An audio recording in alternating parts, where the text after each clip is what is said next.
मान्यवरांना विनंती आहे की आपण स्थानापन्न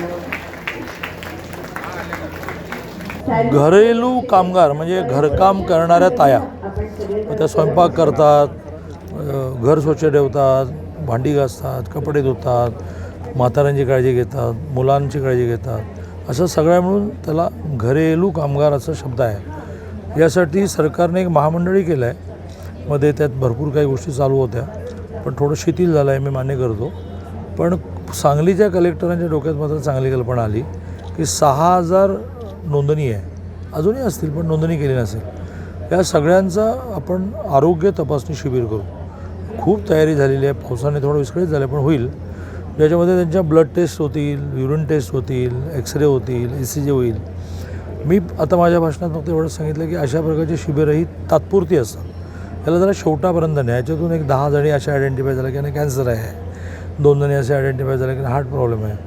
तर सुदैवाने माननीय मुख्यमंत्री महोदयांनी मुख्यमंत्री आरोग्य कक्ष उघडला आहे. 32 लाखाचे चेक दिले जातात की जे ऑपरेशन हेवी असतं. आत्ता एका मुलीला 40,000 रुपये मुख्यमंत्री सहायता निधी मिळाला, तो चेक मी दिला.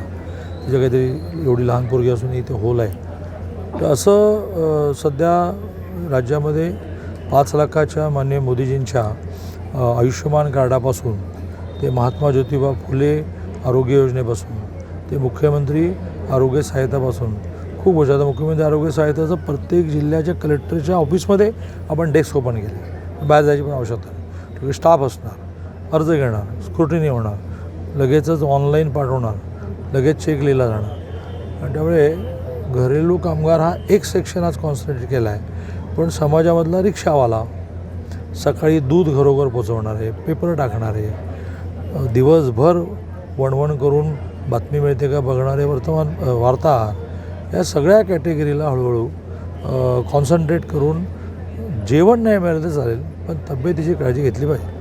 राज्यात अशा पद्धतीनं सांगली जिल्हाधिकाऱ्यांनी जो उपक्रम राबवला आहे, त्या राज्यात अशा पद्धतीनं आपण उपक्रम राबवणार आहात? नाही, मी मुख्यमंत्री महोदयांना हा सांगलीच्या कलेक्टरांनी घेतलेला इनिशिएटिव्ह, पुढाकार सांगून असं म्हणणार आहे की सगळ्या कलेक्टरांना तुम्ही आग्रह धरा की 5-6 सेक्शन्स आहेत, रिक्षावाले, घरेलू कामगार, वर्तमानपत्र टाकणारे, दूध टाकणारे आणि खरं म्हणजे त्याच्यामध्येच वर्तमानपत्राचे वार्ताहर येतात. यांच्या सगळ्यांच्या इथं फ्री चेकअप करा, म्हणजे कळेल तरी की कोणाला काय झालं आहे. आणि मग पुढच्या स्टेप्स आहेतच, ते सगळं नीट करणार. अजित पवार आणि शरद पवार भविष्यात एकत्र येण्याची चिन्ह आहेत अशी सूत्रांची माहिती. कसं बघताय? अशा प्रकारच्या चर्चा पवार फॅमिलीच्या बाबतीमध्ये नेहमीच होतात, पण पुढे जाऊन ते मटेरियलाइज नाही होत, म्हणजे प्रत्यक्षात येत नाही.